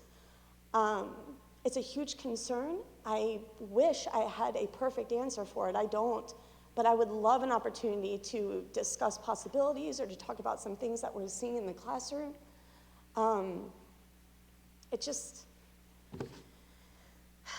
It needs to change, and it's frustrating. But that's all I have. Thank you very much. Thank you, Ashley. Order, please. So we're up to the consent agenda. Superintendent, do you have a recommendation? Yes, the consent agenda be approved as presented. Motion. I Is there a second. second? Okay. That was Autumn, second. Is there any discussion? All in favor signify by saying aye. Aye. Any opposed, like sign? Okay, motion passes. No unfinished, no new business. Okay, it's now time for committee updates, I believe. Did we miss? The student discipline hearing Oh, I'm dispositions. sorry. Do you have a motion, Superintendent, recommendation? Yes, I do, and that is that the School Board of Seminole County approve the student disciplinary recommendations from February 13, 2023. I motion. Second.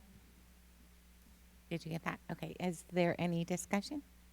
All in favor signify by saying aye. Aye. Aye. Any opposed? Thank you. Motion passes. Okay, now we're on board. For the superintendent's report, is included in the book, and it's read-only. I did want to, again, echo the sentiments shared by many of you and thank Ms. Faison and Dr. Cummings for the summit that happened here. I'm really excited about the work that has begun and was really just, it was a great day. Would also like to say thank you to the Altamont Springs Police Department for the donation for the Young Men of Excellence at Lyman.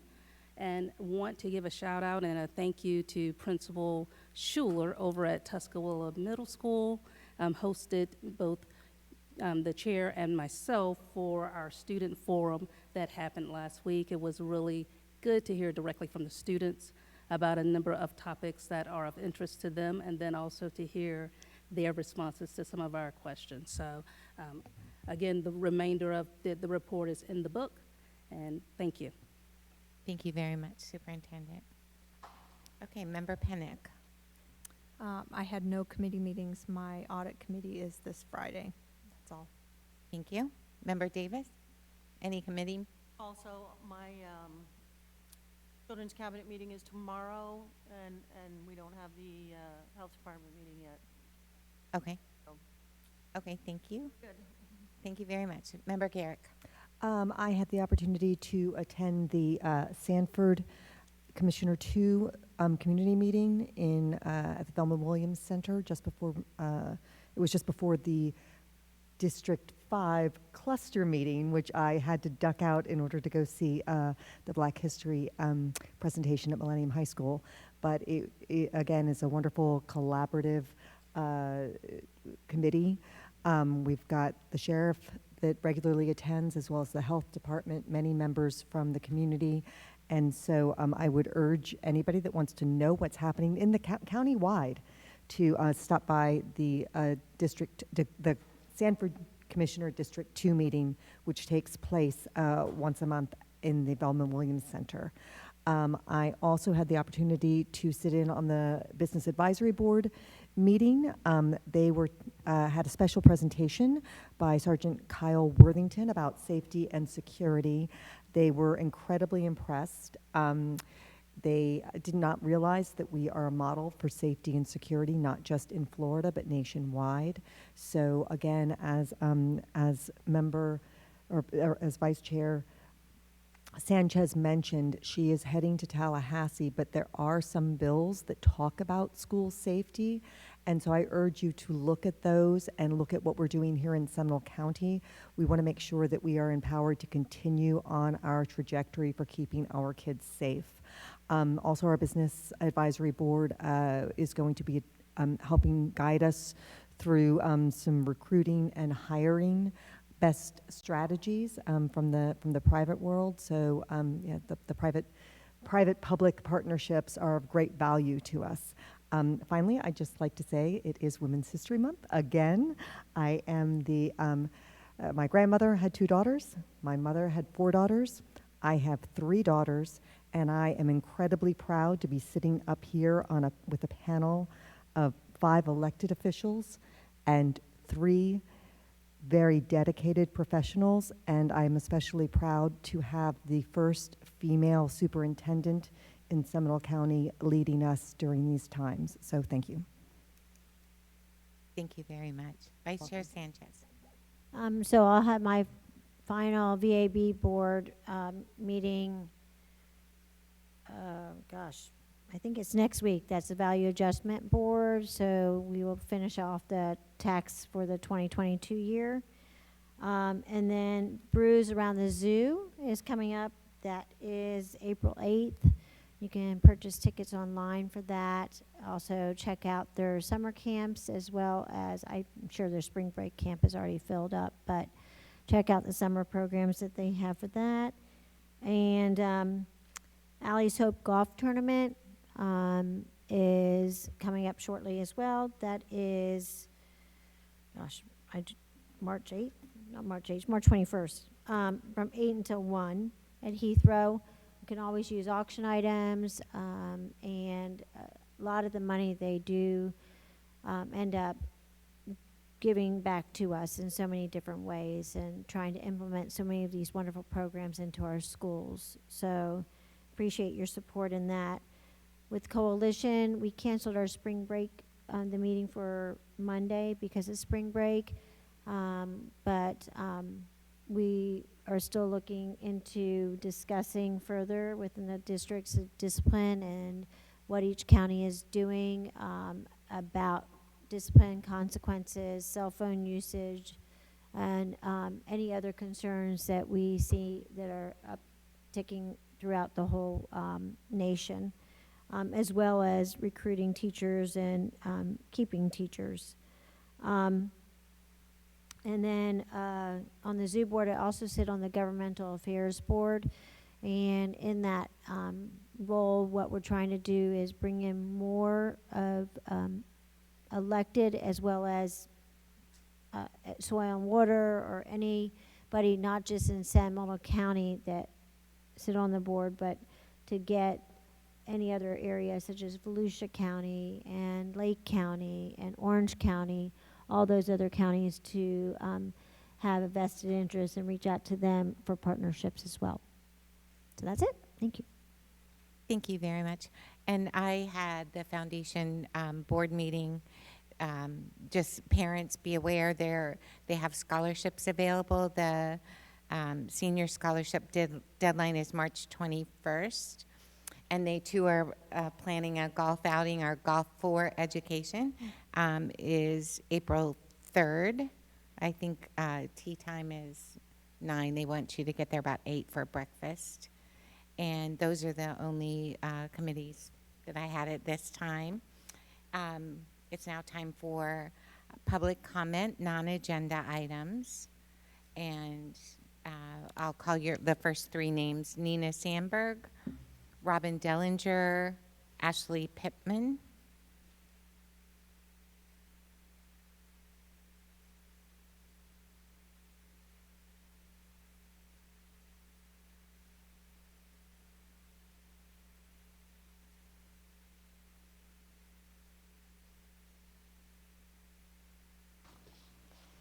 I'm Nina Sandberg. The board needs to change non-agenda public comment time back to 3 minutes. We have overcorrection in school discipline, just like we have overcorrection in law enforcement. The school board and superintendent need to normalize the SCPS discipline code, discipline procedures, and discipline practices. You can never go back to the extremely abusive, fascist, Gestapo, no-tolerance discipline that was happening under Dr. Griffin's management. But teachers, parents, and students need for you to go back to normal discipline. You need to completely review the discipline code, discipline procedures, and discipline practices before next year, and you need to fix this broken system. The SCPS discipline code should be written in a very clear, concise, and simple manner so that a 12-year-old can understand it. Right now, even the teachers do not understand it. It needs to be written in plain speak and not lawyerese. There need to be actual consequences for bad behavior, such as silent lunch, timeout, walking laps during recess, lunch detention, after-school detention, and in-school suspension. You need to bring back old-fashioned strategies that actually work, such as the color-coded behavior chart, motivation charts like the snake race, weekly behavior contracts, pizza parties with the principal, citizenship awards, mentoring by guidance counselors, a new DARE-style curriculum. DARE-style instruction really works. Teachers and administrators need to receive annual in-service training and in positive reinforcement, self-esteem building, bullying, classroom management, and classroom discipline. Get the kids off the screens and give them fun and engaging learning activities that make them want to go to school and make them want to participate. Thank you. Thank you, Ms. Sandberg. Robin Dellinger, followed by Ashley Pittman, followed by Marjorie Murray, please. Good evening, board members and Ms. Beeman. I'm going to hit again a topic you've already heard about tonight, but maybe from a different viewpoint. I'd like to share my concerns regarding the proposed legislation, Senate Bill 202 and House Bill 1, to create a universal voucher program in Florida. The primary narrative used to support this legislation is that parents do not have choice options for their child's education. I know you all know this, but I think a lot of parents, based on my experience, don't always know it. And I don't know that people in the community always know. That's from what I learned when I was working for the district. Seminole County is a choice district and has been recognized as such by DOE for many years. For example, your child can go to their zone school, or they can go to one of 15 magnet schools with transportation provided because you made sure that that happens. They can participate at the high school level in 51 career and professional education academies at our 9 high schools. We have 6 charter schools, which are also public schools. We have multiple transfer options, including controlled open enrollment, which allows kids from outside our district to come to Seminole County Public Schools, and that is mandated by Florida statute. So I think we have a lot of choice. According to the Florida Policy Institute, the estimated cost in the first year of implementation of this voucher program could be as much as $4 billion.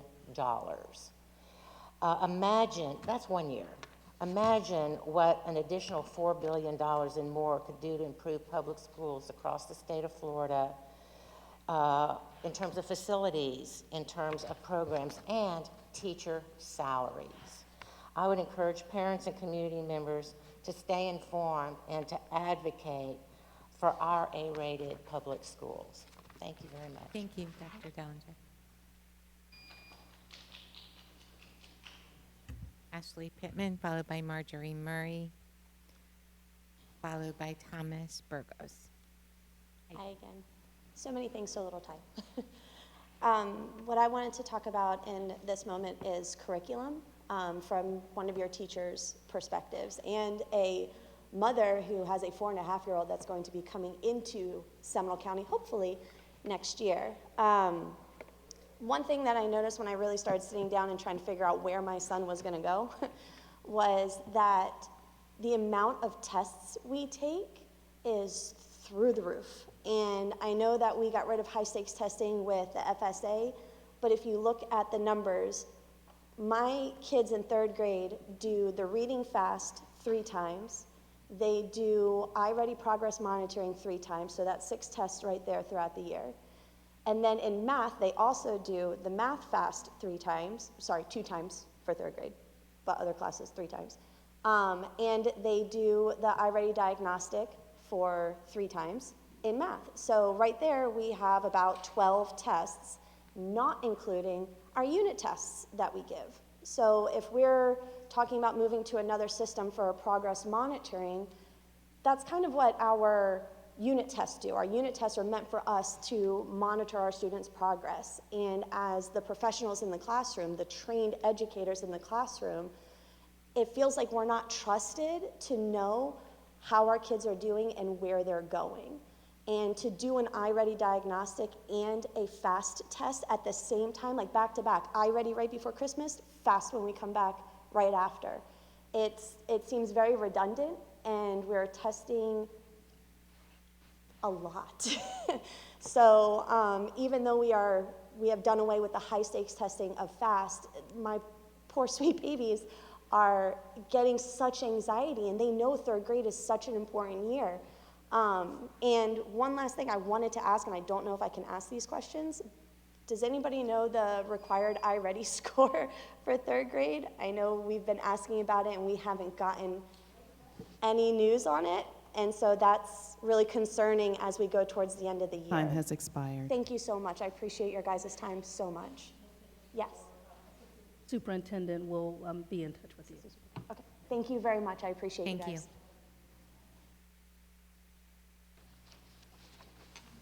Marjorie Murray, Witter Springs.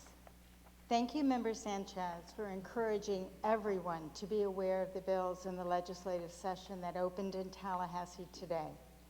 Public schools could lose up to $4 billion next year with the proposed expansion of the voucher program to private schools. This is a travesty.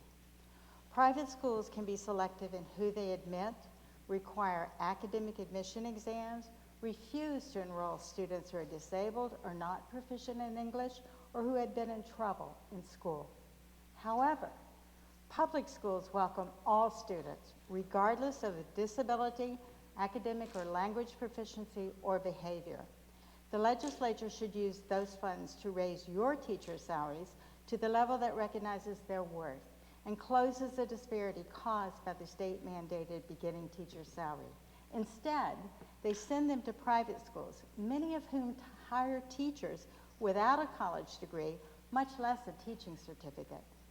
Public schools are micromanaged in every way by the state, but the private schools receiving public dollars in the forms of vouchers are not managed by the state at all. Zero oversight.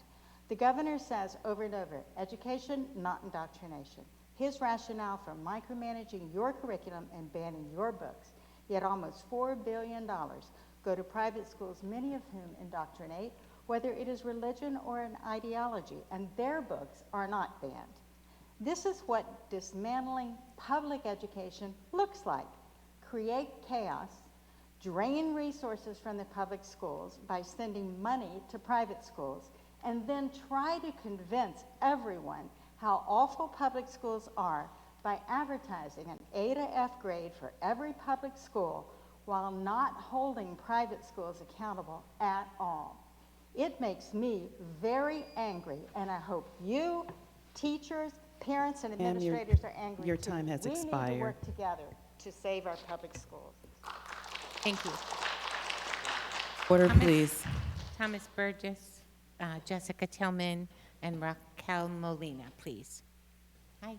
Good evening, school board, Superintendent Beeman. My name is Thomas Joe Bugas II, and I'm a 17-year veteran here at Seminole County. I've taught my entire career here. It is a second career for me. I want to first talk about the discipline or the information I said last time I spoke here was about how we have these programs to help our students. But first, I want to commend you for having a teacher sit on your math progression. But I think you really missed the point. When you talk about math progression, you need to talk about class size with that progression. Because it's very different to teach a class of 30 students that want to be in that progression, that want to be in advanced math, and they really understand it and are getting the information. And when they struggle, they have the attention of the teacher, but not all of them need that because they have those skills. You put 4 or 5 students in there that have no desire to be in that class, that are disruptive, that have every opportunity to make sure that everyone else in the class is disrupted, and you have ruined the class for all 30 students. And this is where we stand right now in our public schools in Seminole County. We have class size amendments that we passed in the state, but we're not honoring those.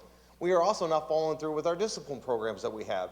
Those students that are acting out need to be addressed. They need maybe to be in smaller classes where their antics will not be disruptive to the others that want to learn in the classroom.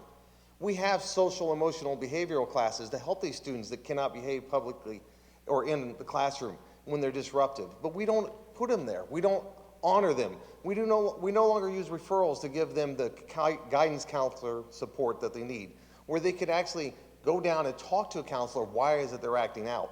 Why, if they're in an advanced placement math class, they aren't focusing? What is the purpose? What is the reason that they don't want to do this? And if they don't want to be in that math class, why can we not ask them to move down to the standard? Or why can they not ask themselves to be moved to the standard? We have an issue here, and we can solve it. We are more than capable, but we are not following through with our discipline and programs. Sir, your time Thank has you. Have a good expired. evening. Thank you. Order, please. Good evening. My name is Jessica Tillman. I'm a Seminole County resident.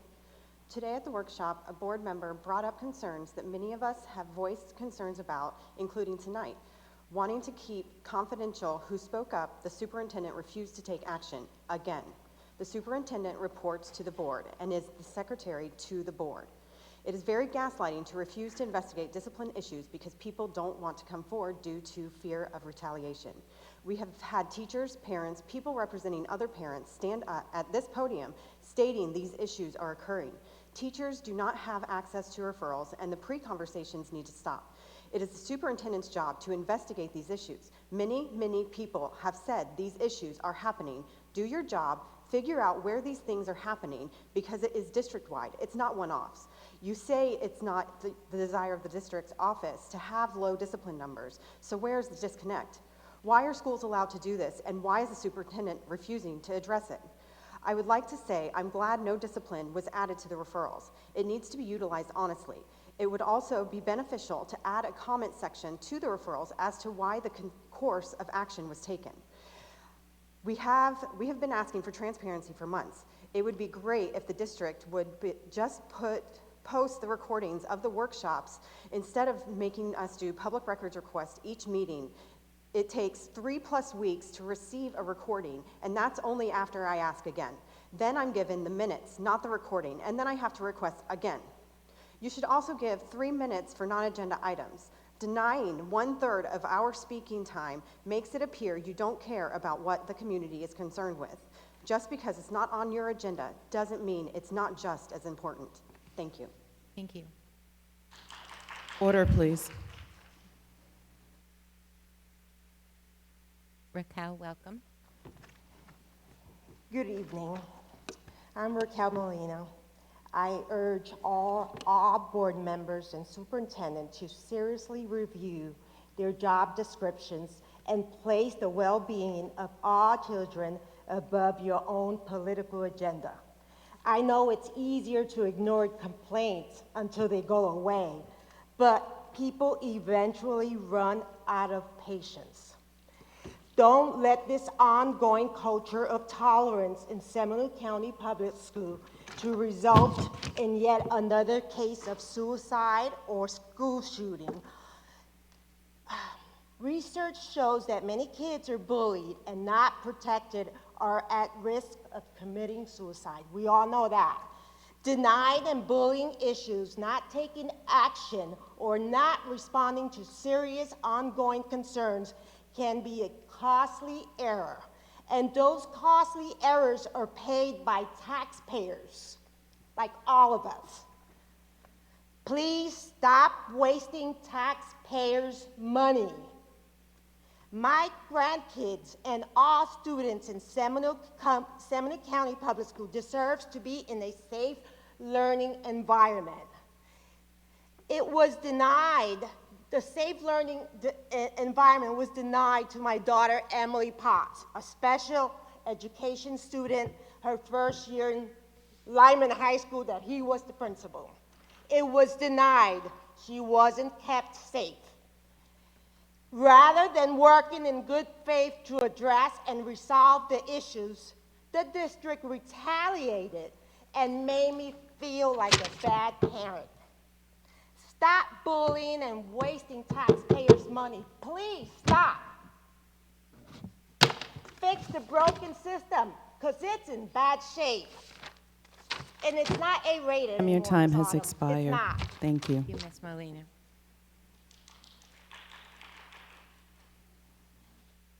Okay, that's all of the public comments that I have at this time. Board, do you have any last-minute items to address? No?